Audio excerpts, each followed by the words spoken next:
Hi, I'm Greg Lefebvre, and this is The Compulsive Storyteller, a series of short personal stories where we explore the idea that truth can be stranger than fiction. This week I'm trying something new, 4 micro stories, each around 2 minutes long. One is entitled, That's My Joke, another, Albert the Alligator, the third is called The Errant Umbrella, and the last one, Tossing the Bird.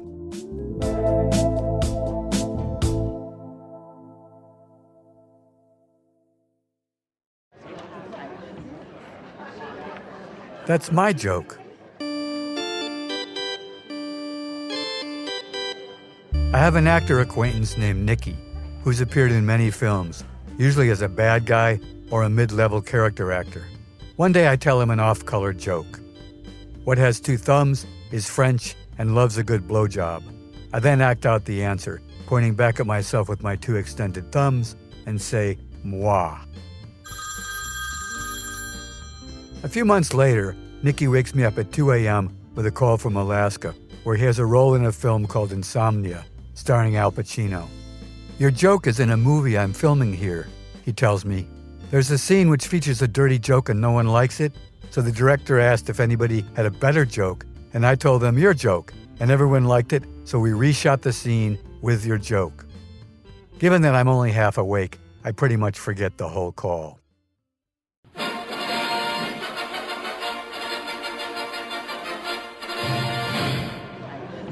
A year later, I'm in a theater with another friend to see Insomnia. When Nicky shows up on screen, I tell my companion, wow, I know that guy. Then when the scene comes on with a joke, I get totally excited and loudly blurt out, that's my joke! That's my joke! Everyone around me in the audience tells me to shut up. Shh! Shh!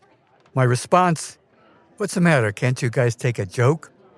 No one laughs, but I do.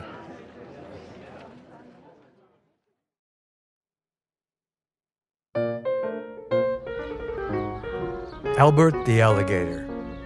The urban myth about alligators living in the sewers of New York City started in the 1960s because New Yorkers were flushing baby alligators down the toilet. They were sold in comic books and mailed from Florida all over the country. I know this because I ordered one. It arrived in a 12-inch long thin cardboard box with a drawing of an alligator on either side. I opened the end nearest the tail, getting a nasty bite on my finger because the little guy was packed in the box in the opposite direction from the illustration. I named him Albert and built him a large wooden pen with its own pool in my backyard. While painting the pen white, I spilled a blob of paint on his scaly back, and it dried and couldn't be removed. Albert grew quickly on a diet of hamburger meat, and after 3 years, he was over 3 feet long. As his skin grew, the white paint blob separated into smaller clusters of white spots. Now my parents feared that he was a danger to other kids, so we decided to donate him to the zoo, which had a tropically themed aquatic pen full of large alligators. Whenever I visited the zoo, I could always pick out Albert by the white spots on his back. By the time he was 7 feet long, the spots had grown further and further apart. Finally, after many years, the spots disappeared altogether, so I renamed him Albert the Anonymous Alligator. If the lifespan of an alligator can reach 50-plus years, old Albert may still be around. I hope so.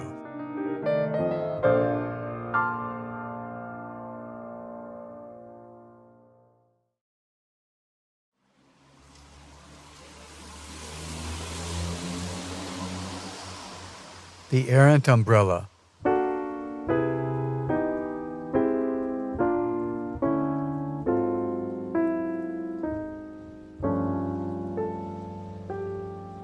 It's pouring rain in lower Manhattan, and under my cheap little collapsible black umbrella, I'm still getting soaked from the waist down. As I run toward a clear glass bus shelter, I see that it's packed with wet people. But I go for it anyway, excusing myself as I push into the crowd, apologizing while I collapse my umbrella.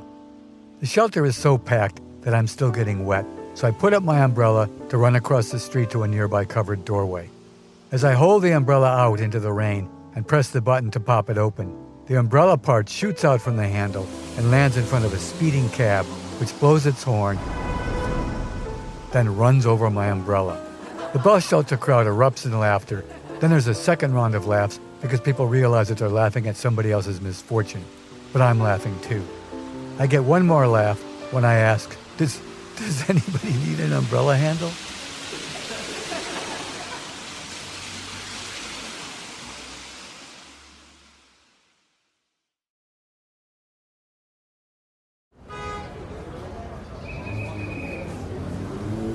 Tossing the bird.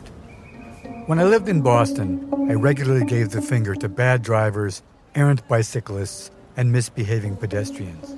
People sometimes reciprocated in kind, but no one ever pulled out a gun. Not so in New York City. One night, I'm standing off the curb, waiting for the light to change so I can cross Broadway, when a white stretch limo, trying to back up, lays on his horn and slowly backs up and hits me. I then pound on his trunk and give him the finger, which the driver sees in his rearview mirror. He then jumps out, brandishes a pistol, and I have to run like hell.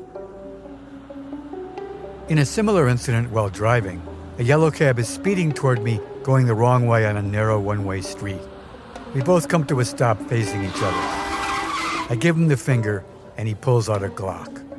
I duck down and look wildly around to see which window he will approach. I wait and wait and wait, and nothing happens. Finally, I peek up over the dashboard to see that he has backed up the block and is gone. Now, instead of flipping off the finger, I make an OK sign, which still gives me the satisfaction of a hand gesture, particularly if I say to myself, "Nice move, asshole." And thus far, no one has pulled out a gun. Fingers crossed.